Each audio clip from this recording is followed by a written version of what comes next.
This is test 45, game 2. This is the chess tournament game. It is an ordering game. We are placing the games in order from 1 to 4, and we are also assigning people to each other to be playing a game against each other as we place them in order. So it's an ordering game with multiple levels. Now I've set up 2 diagrams here. Don't worry, I'm going to explain all of that. Just look on the left right here as I lay out the rules. We know that T is never first or third, so we can put T with a slash through it under the first and third slots. We know that L goes in the last game, so we can put L on 4.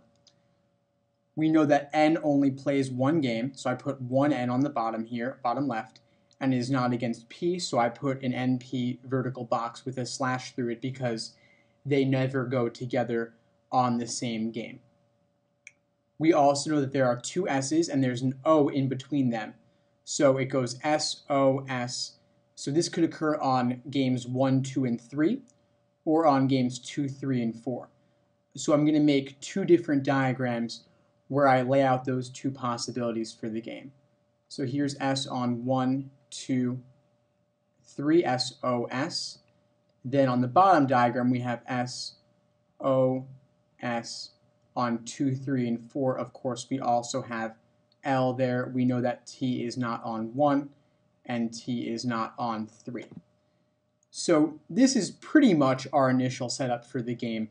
We can make a couple of minor inferences. We know that because T cannot go on 1 or 3, in the bottom diagram T has to go on 2, and in the top diagram T can go on 2, or T can go on 4, and of course, perhaps T will go on both. Now we learned that, O could only go once because they said it's the only game that O plays in where it's between the 2 S's that are occurring immediately.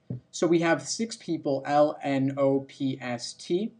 We know that N and O are only going once, and we know that S is going twice. So when we have 6 people and 8 slots, we know that we're going to have, each person going at least once. So S is repeating. Perhaps something else will also repeat, but whatever repeats will not be both N and O. Now, since N and P have to be split because they cannot go together in the same game, we can infer that either, one of N and P will be on 1, one of them will be on 3. We don't know which is which. They're essentially interchangeable here. So I'm going to put P slash N on 1, and then I'm going to put N slash P on 3. And this is essentially our initial setup for the game. One of our repeaters will go on 1. We don't really know who that will be, but this is pretty much what we've got for the initial setup for the game. So for question number 7, it's a typical orientation question. We just want to take one rule at a time and apply that rule to all 5 choices looking for violations. So we can start with the rule that we know we have to have an SOS block, a box right there occurring immediately either on 1, 2, 3 or on 2, 3, 4, depending on which diagram we're looking at. So as we run through the choices, we find that choices A and B both look good for that. Choice C, however, only has 1 S in the diagram at all and does not have O occurring in the next game after S. So for that reason, we can eliminate C on this basis. For D, we're complying with the rule. For E, we're complying with the rule, so we'll move on to another rule now. We know, for example, that we have to have L on 4. So any choice without L on 4 is automatically eliminated, eliminating choice E, which does not have L on 4. We can also look for the rule that T is never on 1 or 3. So running through the choices looking for that, we find T on 3 in choice B, which is unacceptable. So for that reason, B is eliminated. We can move on to D, hoping to eliminate something there. Nothing violates it, so we're good there. We're now down to A and D. Now we know that everyone has to go at least once, and N cannot go twice. In choice D, we have N going on both 1 and 2. N's only allowed to go once, and we also have P going not at all in that diagram. So D is eliminated leaving A as our answer for number 7. Next, number 8, who could go in 2 consecutive games? So I think the easiest way to do this question is by process of elimination. We know that there's only one N and one O in the game. So N and O could never go consecutively because that would require them to go twice. So both B and C are eliminated here. We know that the S's are not going consecutively. We have S on 1 and S on 3, and those are the only 2 S's in the game. Or S on 2 and S on 4, again, the only 2 S's in the game. So for that reason, D is eliminated. And then T, Tyrone, could not go consecutively because he's never on either 1 or 3. So he's either on one of 2 and 4 or both 2 and 4, but either way, he's not ever going consecutively, leaving A by elimination. And then if you look at the bottom diagram, of course, L could not go consecutively, but in the top diagram, L could go on both 3 and 4 perhaps. So A is our answer to number 8. Next, number 9, if T's in the 4th game, what could be true? So of course, we're looking at the top diagram here. T would never be on 4 in the bottom diagram. So top diagram, T is on 4. We have SOS on 1, 2, and 3. L on 4, and that's pretty much all we know for certain here. I would now run through the choices, seeing what could be true. So could we have N on 2? Yeah, certainly seems possible. We could have N on 2 right here if T wasn't there, which is, of course, entirely possible. A looks pretty good. It's our answer. I will run through the other choices, though. Could we have O on 3? No, because there's only one O, and that O is on 2. So for that reason, B is gone. Could we have S on 2? No, in this diagram in particular, we're going to have S on 1 and 3, not on 2. So C is gone. D, could we have N against L? No, there's simply no room for that. We have T and L together, and then SOS on 1, 2, and 3, so there's no room for N and L to occur consecutively. So for that reason, D is gone. And then E, P and L, same issue. There's no room for P and L to occur vertically on the same game. We have T and L together on 4. We would need to put P on 4 in order to have P and L go on the same game. So E is gone, leaving A by process of elimination if you didn't get it before. Next, number 10.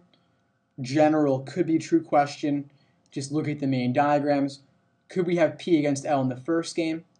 Not on the top diagram, of course, but in the bottom diagram, we could have P on 1 and then have L on 1 as well. There's certainly room for that. So A is actually our answer for number 10. I will run through the other choices, though. Could we have P against N on 2? No room in either diagram. We have O on 2 in the top and S and T on 2 in the bottom. No room for that. B is gone. C, S against O in the second game. S is on 1 and 3 on the top diagram, so S could not be on 2 to be with O there. And then, of course, in the bottom diagram, we have S and T together on 2. No room for S and O on 2, so C is gone. D, P against L in the third game. On the top diagram, we have S on 3. In the bottom diagram, we have O and N or P and O. Either way, certainly not P and L in the third game, so for that reason, D is gone. And then E, N against S in the fourth game.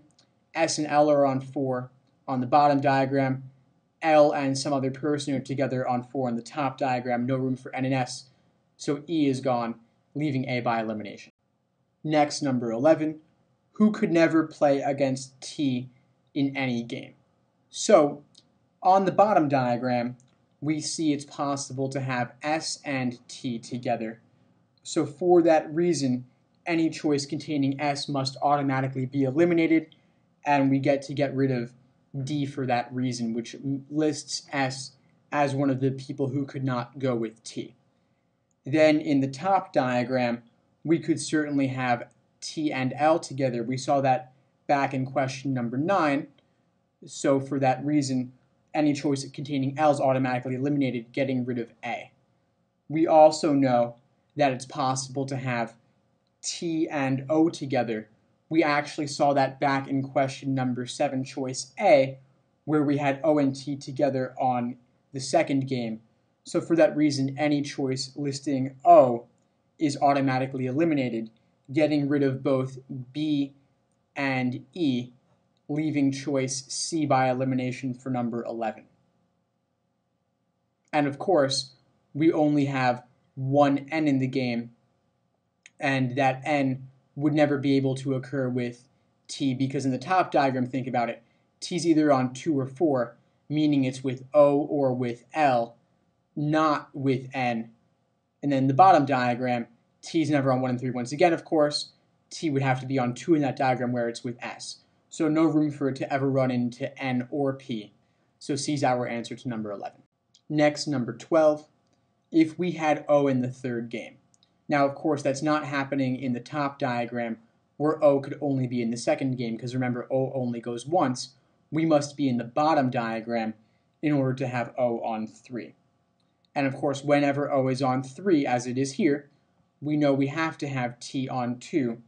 So for that reason, E is our answer to number 12. I will go through the other choices though. L on 3 doesn't happen because L is specifically on 4 in this diagram. A is gone. N on 3, that could happen, but N could also be on 1, and we'd have P on 3. So for that reason, actually, B, C, and D are all eliminated because of the ambiguity regarding the placement of N and P. There's no specific place either of them has to go. There is simply the possibility of them going there, but they don't have to. So E is our answer to number 12.